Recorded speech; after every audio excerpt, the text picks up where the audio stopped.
you guys, it's Nikita Lene back with another video, and today I want to talk to you guys about why my contract in California was ended early.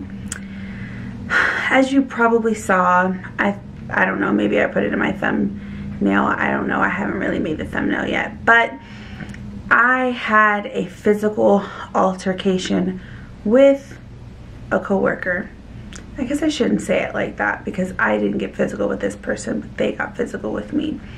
Anyways, I want to fill you guys in on all the deets, everything that happened, why I ended my contract early, where I am now and my new contract, and kind of get you guys up to speed.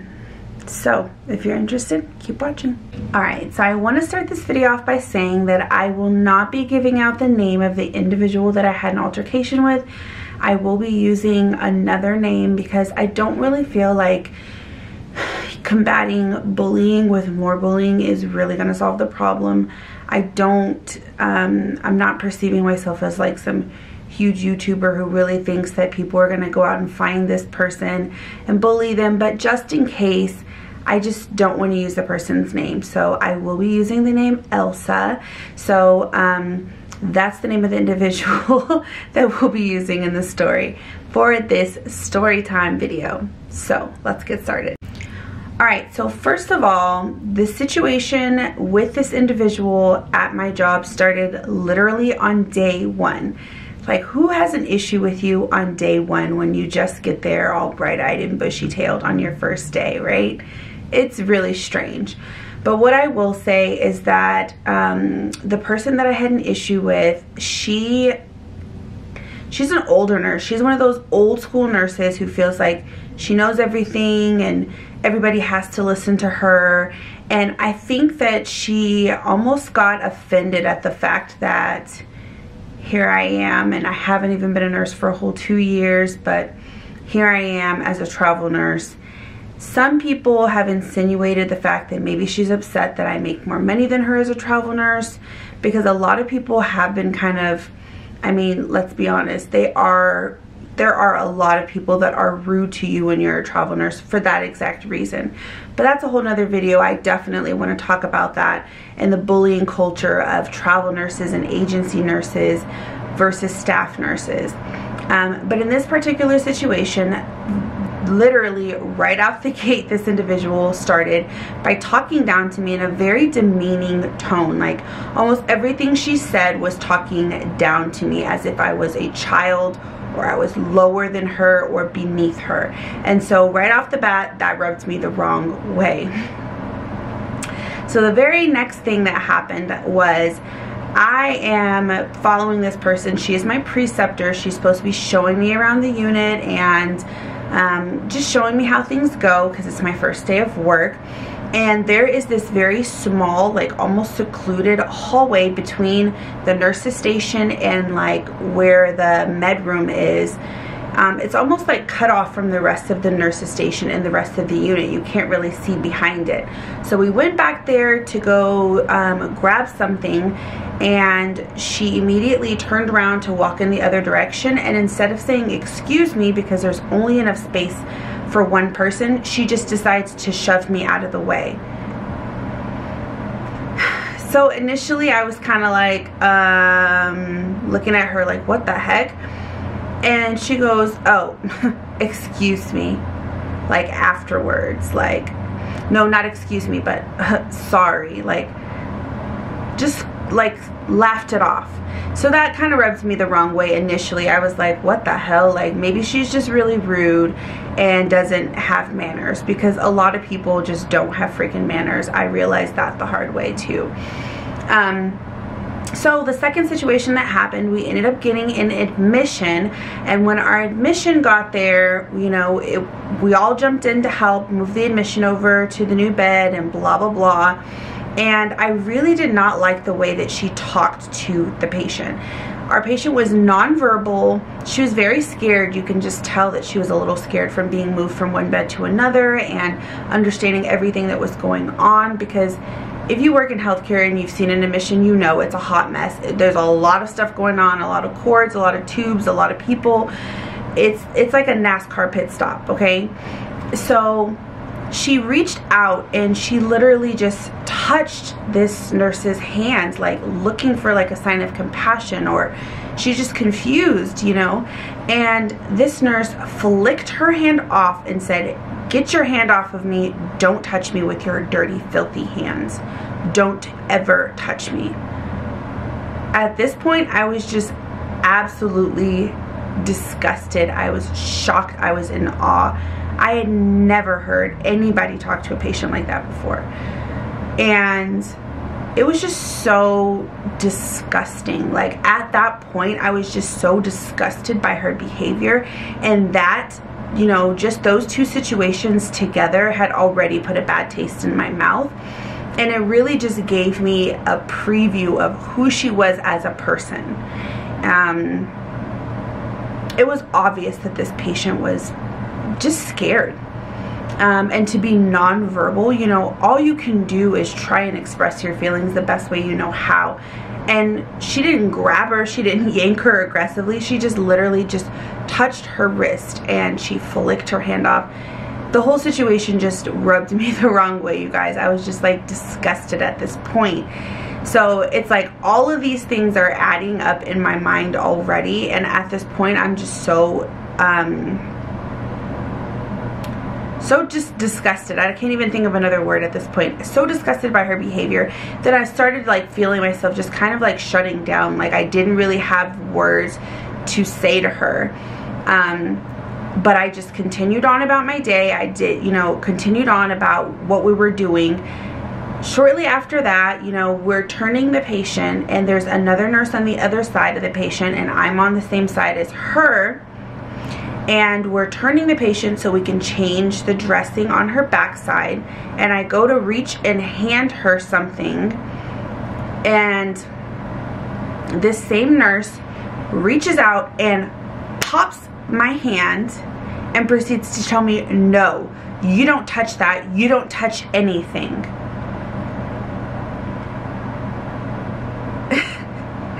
At this point, I was just like, what the hell is going on? Like, did she really just hit me? And I looked up at the other nurse who was there with me, and he just kind of like, he's very lackadaisical. He's not paying attention. We finished turning the patient, whatever, and I didn't really say anything else at this point because I was just literally in shock. Like, I cannot believe this woman just popped my hand, talked down to me like I'm a child. And I was just shook at this point. And I will say that I did look at her and I did kind of say like, what the heck? And she just kept moving on. She pretended like nothing happened. She didn't say anything else. She didn't mention anything else. She didn't apologize. Like nothing had happened, okay? So later on in that shift, I think it's not even like a couple hours later, once again, we're going over to the med room to grab meds. And she does the same thing again. She turns around, decides to walk in the opposite direction, knowing that there's only enough space for one person. So if you're going to turn around and you know I'm behind you and you're going to walk forward, then you know you're going to run into me. So this time she bumps into me, but this time she does it even more aggressively than the first time. She decides she's going to drop her shoulder. Now, I watch plenty of football. Anybody who knows me knows that I grew up a tomboy. I absolutely love football. If you drop your shoulder, you are dropping your shoulder for one reason and one reason only. That is to tackle someone. That's to knock them over. There's no accidental dropping your shoulder. There's no mistake. It's obvious what she was trying to do. Even beyond that, like, I'm 5'7", this woman's like 5 foot nothing, okay? So her entire view when she's standing in front of me is you know, my chest. You can't miss it. It's kind of big. So there's no way you can tell me that you accidentally ran into me or you accidentally bumped into me because you didn't see me. Like, you got a face full of like of chi-chis. There's no way you can tell me you didn't see me. And for her to drop her shoulders this time let me know it was very intentional, okay? So at this point, I'm livid, I'm sick, I'm disgusted, I'm done with her. And I say, excuse you. And she keeps walking, and then she turns around and she just kind of chuckles. Yeah, now I know it's intentional, okay? At this point, we already know it's intentional. So at this point, we've had all of these run-ins on my very first shift within a 12-hour period. And then on top of that, the entire shift, she does not allow me to chart. She will tell me, oh, look in the chart and find blah, blah, blah. So I'll look up something and she's like, why are you not watching what I'm doing? You're supposed to be watching what I'm doing. Do you feel like you already know this? You don't need to learn what I'm doing? Why are you not paying attention to what I'm doing? Like, this makes no sense. Do you want me to look up the orders, or do you want to show me how to look up the orders? I can't do both at the same time. Like, she was almost purposefully doing this. Then on top of that, she would just everything was very demeaning. Her entire tone and everything was always about talking down to me. If I didn't do something, it was like a huge broadcast. Like, let me broadcast this in the middle of the nurse's station.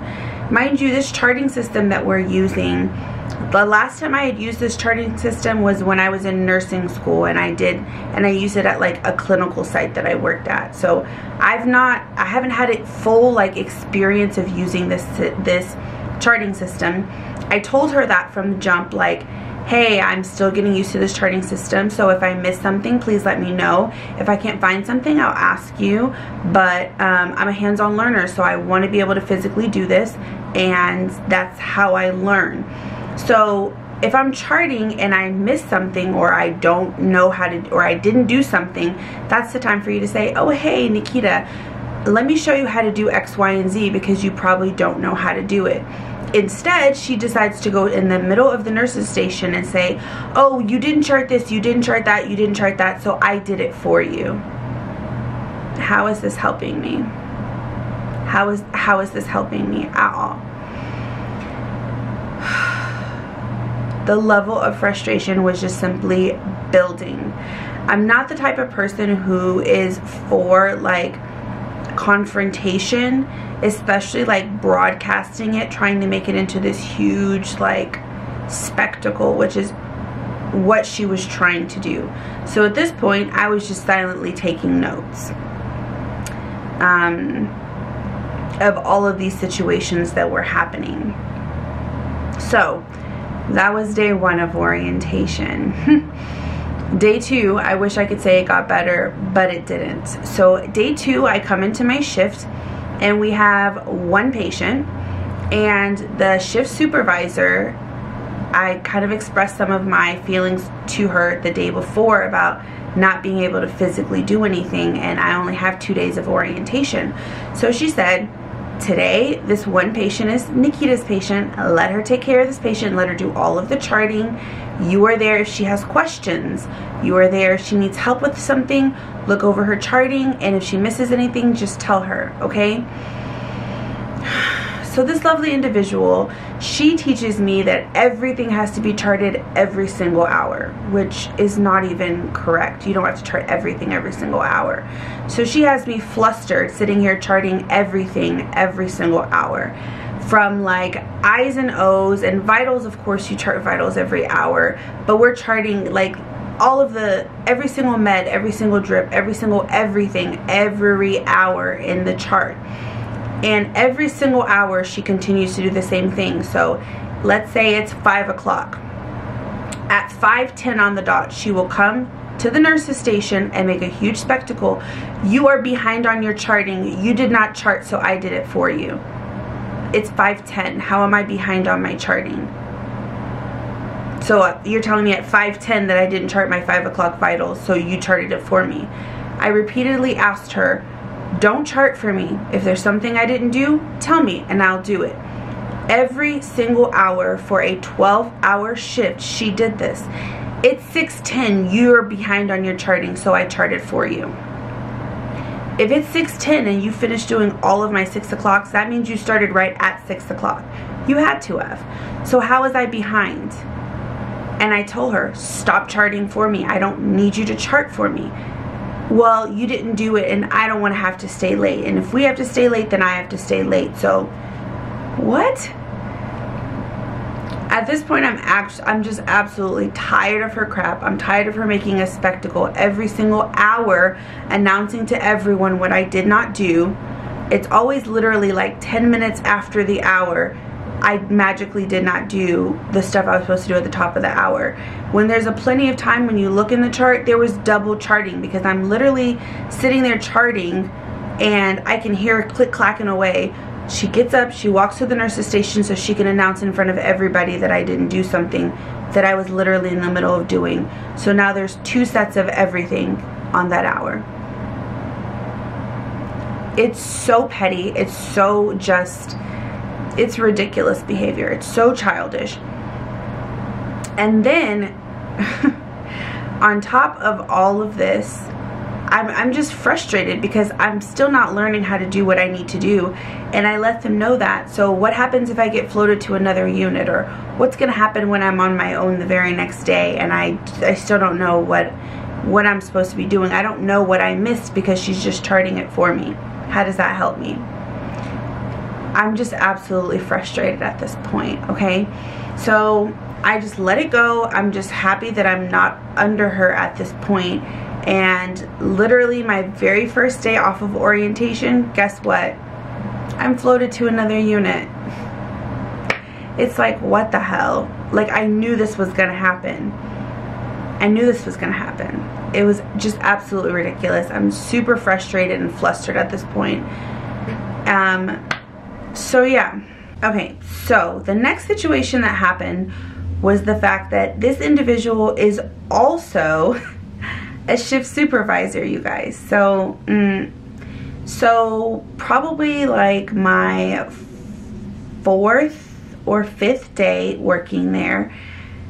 I'm working night shift, she's the shift supervisor, and she decides, like, nobody, absolutely nobody, here she comes. I literally took my computer on wheels and went and sat on the side. I'm minding my own business.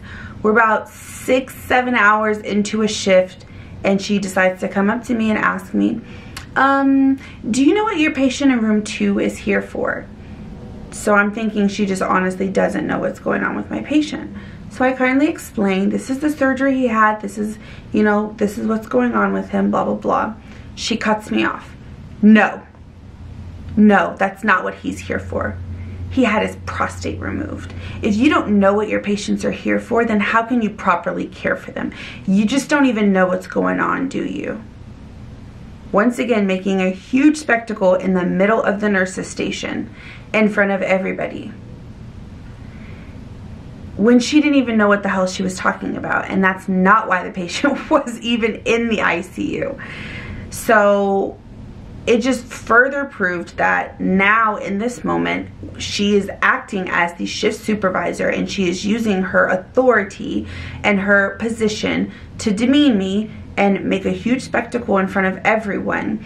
And ultimately, her ultimate goal was to try and talk down to me and talk down about me enough where other people were questioning my nursing judgment and questioning me and my skills and my ability as a nurse. Come to find out from other coworkers, I will say a handful of coworkers had approached me at different times, and each of them kind of said it in a different way, but it was pretty much the same gist. And the gist of it was, wow, Elsa said this about you, but it doesn't seem to be true.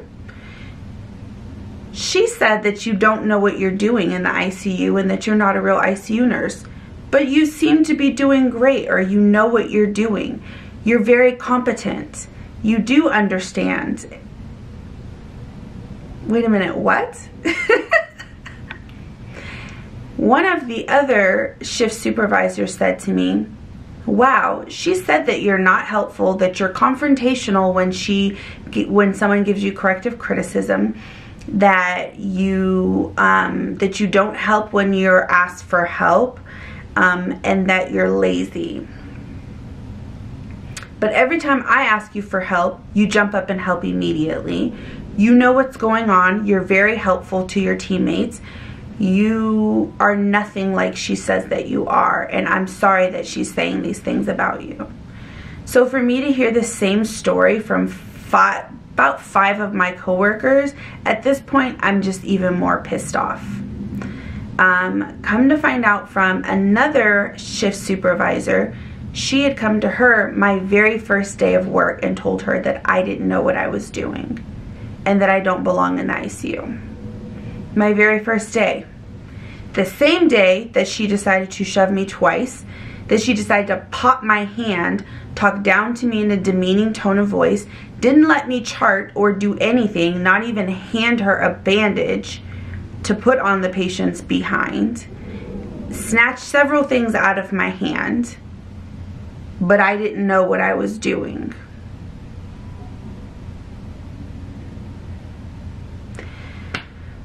So at this point, I'm really starting to get frustrated. I know in my mind that me and her are going to have some type of clash, because at this point, she's literally just starting issues. She's almost taunting me, provoking me, because she wants to get a response. Anytime I'm around her, she's doing very little, minute, petty things to try and provoke me at this point.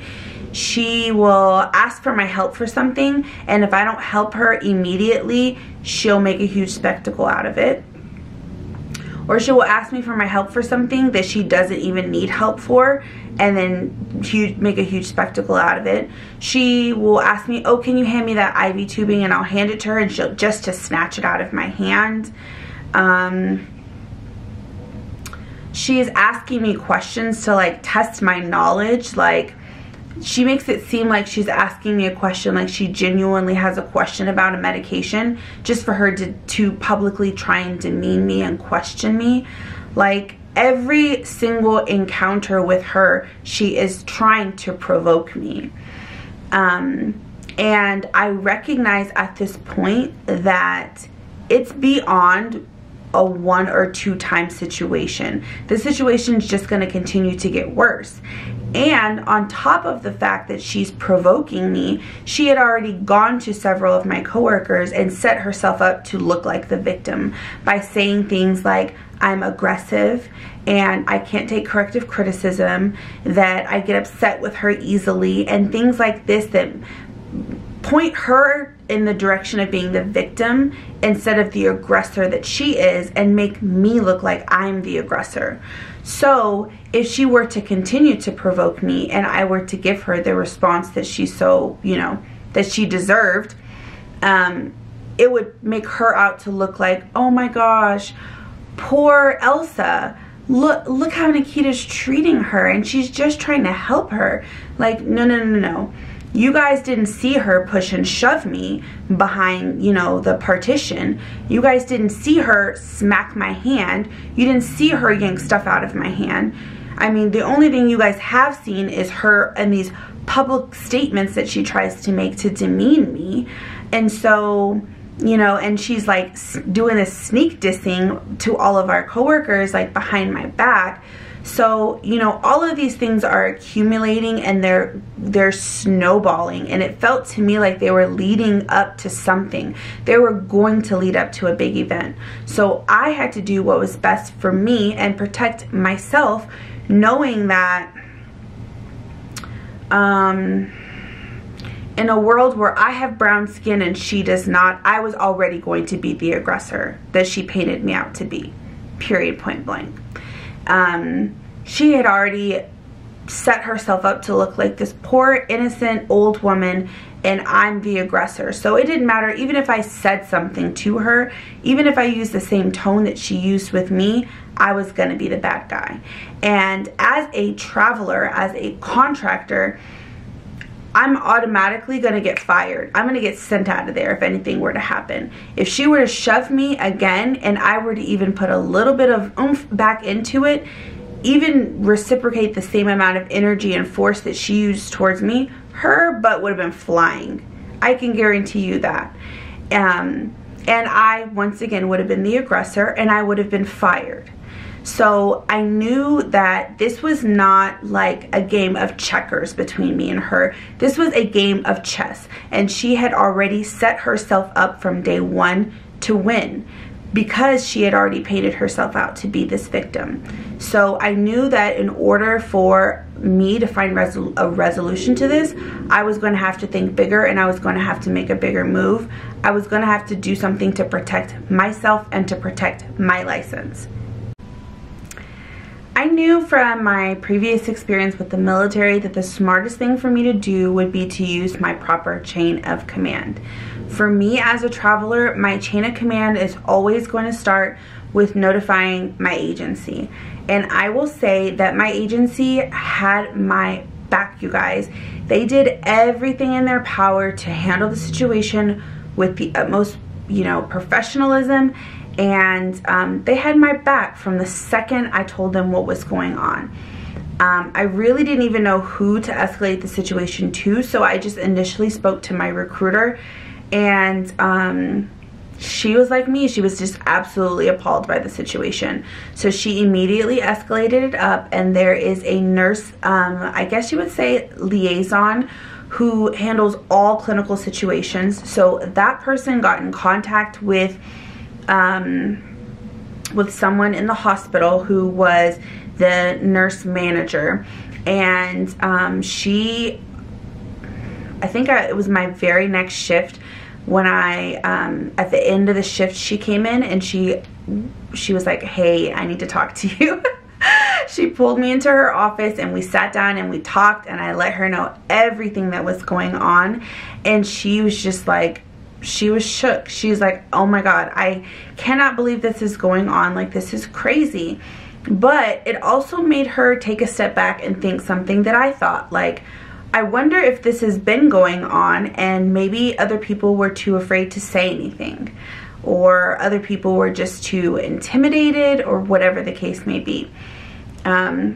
Which is something that I brought up to her, that if someone can be so casual about being aggressive, like physically and verbally aggressive with someone, it almost seemed like a little too smooth. It seemed like something that she does a little too often for me. Like, no one just casually aggressively shoves someone at work if you've never done it before, her behavior overall just seemed a little too casual. Like, she just does this too often, and that was my primary concern, is that if she does this to me, then she has done this in the past and she will continue to do it. So from there, it was escalated up to the director. And so let's say, so that shift had ended, and that was the morning. I work night shift. So that morning when I got off of work, I had spoken to the nurse manager. And by that evening, before I came in for my next shift, she called me and said, "Hey, I want to talk to you with the ICU director and with this individual. I want to sit down with all four of us so we can just talk through this." So I agreed. Unfortunately, when we got to that meeting, she was stuck in a code that was going on, so she could not be there. So it was me, the director, and this individual. I will say that I wish that she was there. I wish that there was someone else to witness this interaction and this meeting, because there was a lot of bias and there was a lot of favoritism that happened in this meeting. And although the director, he attempted to make this person apologize, she refused. He literally asked her to apologize, and she said, "I'm not apologizing. I didn't do anything wrong." She said that 5 times. 5 times in a row. "I'm not apologizing. I didn't do anything wrong." So he said, "Well, if someone says that you did something wrong, then you did something wrong, you need to apologize." "I'm not apologizing. I didn't do anything wrong."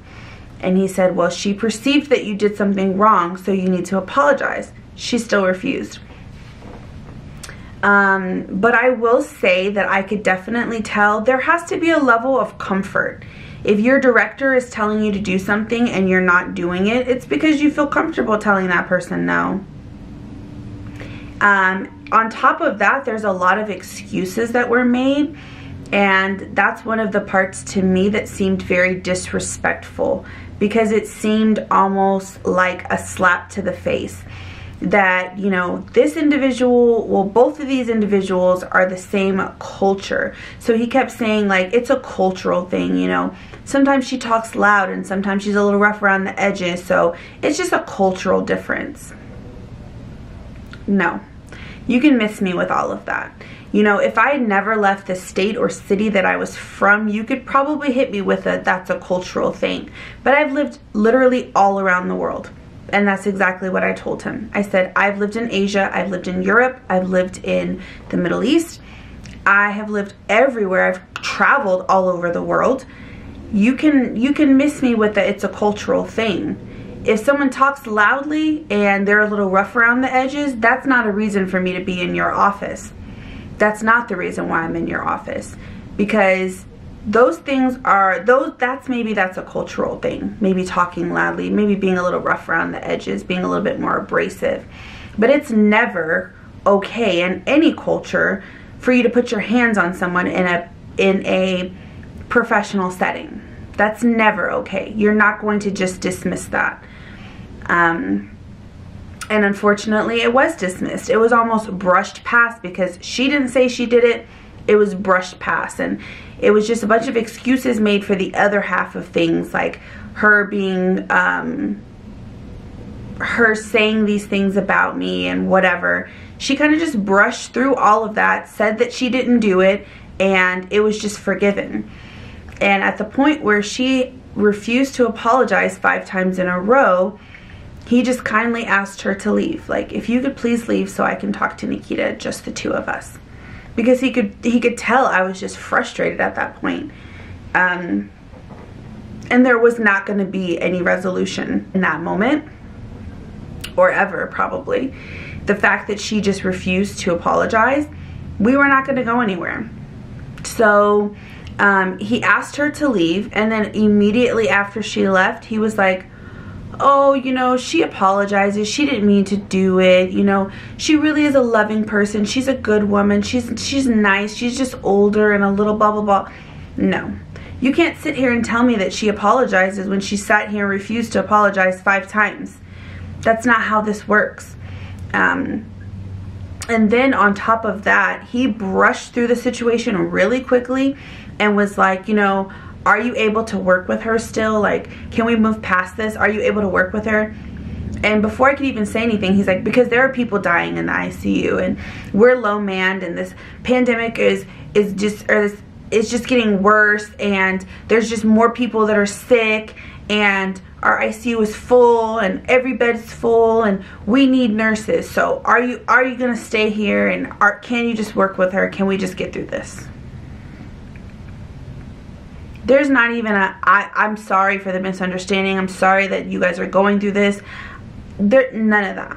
It was very dismissive. The entire thing was so dismissive. And that let me know she couldn't even own up to half of what she was, her feet were only being held to the fire on half of the things.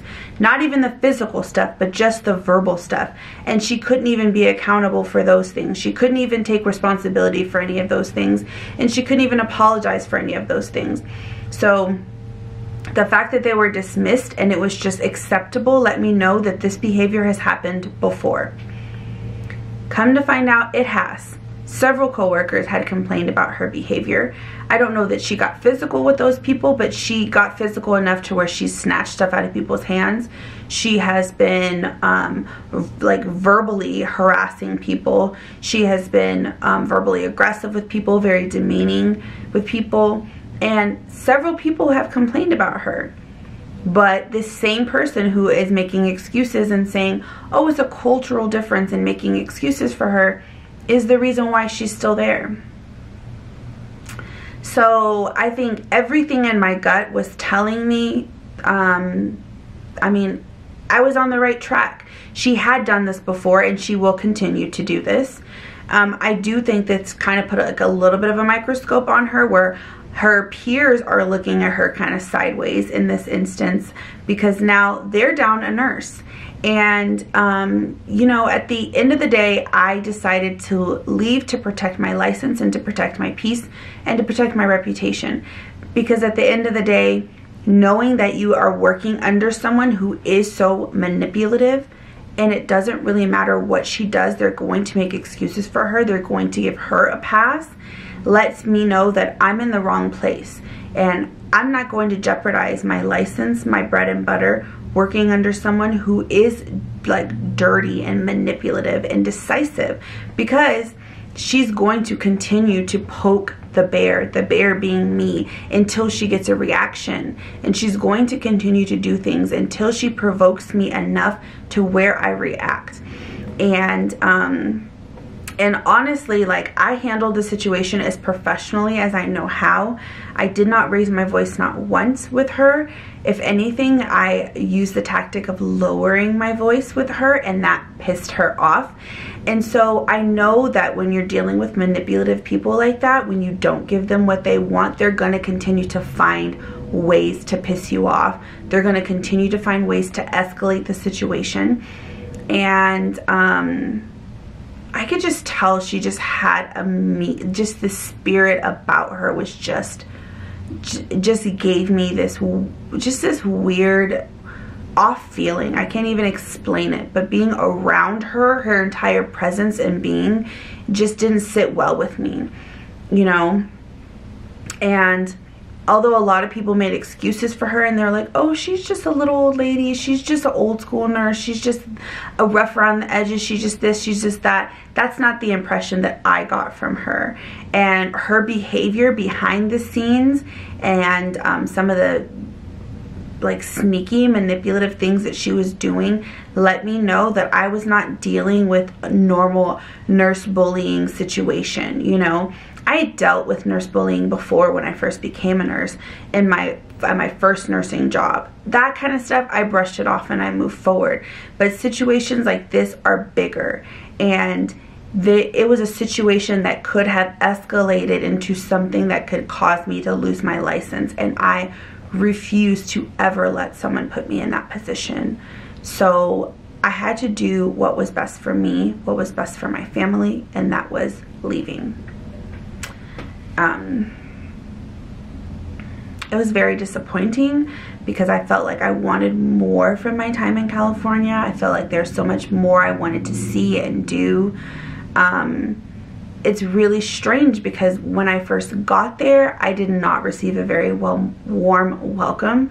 It was very cold, and the people there were very like,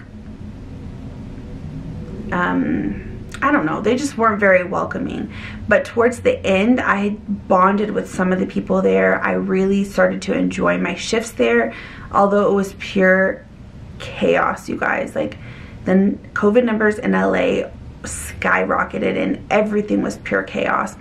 But it was starting to be like a better work environment, is what I will say.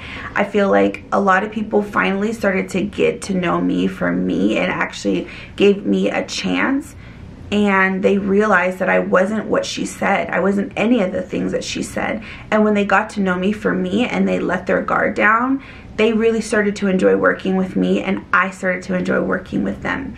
So it was almost disappointing towards the end, and made some really good connections with people. But at the end of the day, I always have to protect my license. I always have to do what's best for me and for my family.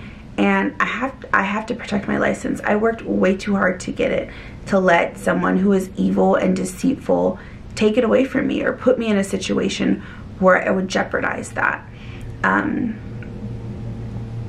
So yeah, so I decided to end my contract. I ended up taking a crisis job, so I'm currently in El Paso, Texas. Literally, you guys, I worked up into, I put my 2 weeks notice in.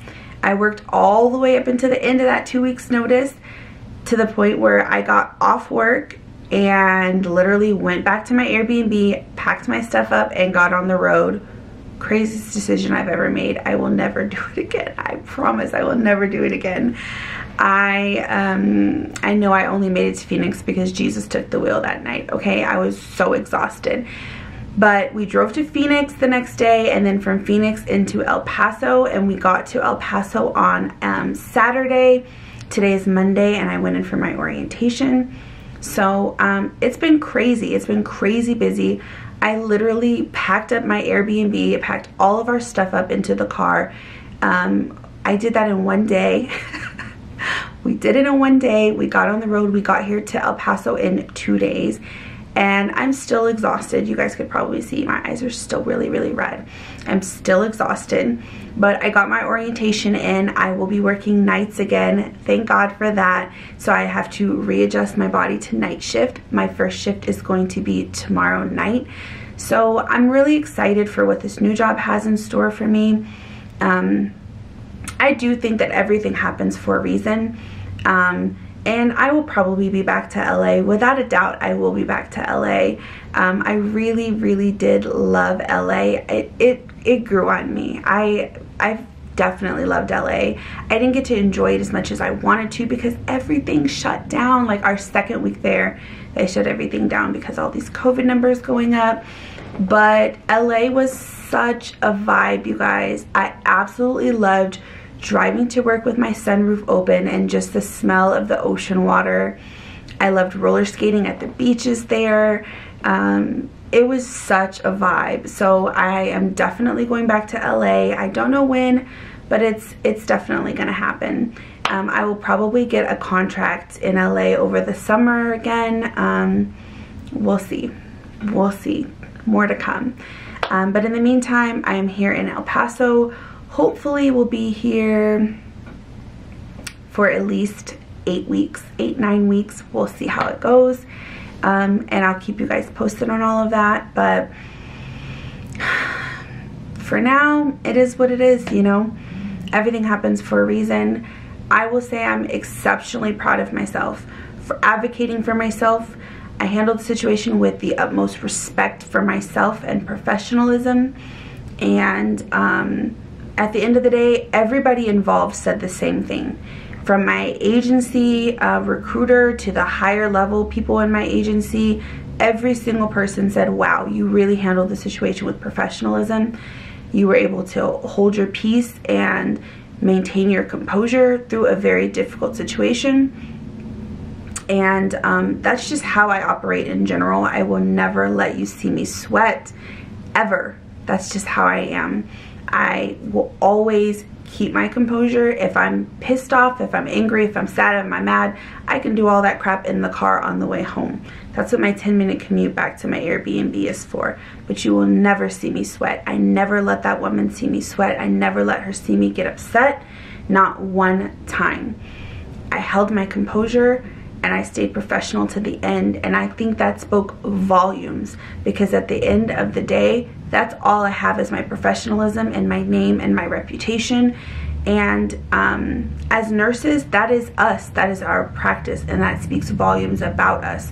So I can never let someone get me out of character and acting unprofessionally, raising my voice, or even to get physical with her. Could you imagine if I would have shoved her back after she shoved me? Could you imagine? She would have went flying. She probably would have broke a hip. I would have got sued. I would have got fired. Could you imagine, you guys? Like, so at the end of the day, I'm proud of myself. And there's more to come, you know. I'm still at the beginning of my travel nursing career. Still at the beginning of my nursing career. And to say that, I mean, LA is just one of the many experiences that I will have. And I'm grateful for the friends that I did make in LA, the wonderful people that I met, so many amazing people in that short period of time. So yeah, I came, I saw, I conquered, I moved on. We're on our 3rd travel assignment now, and I will keep you guys posted on all things to come.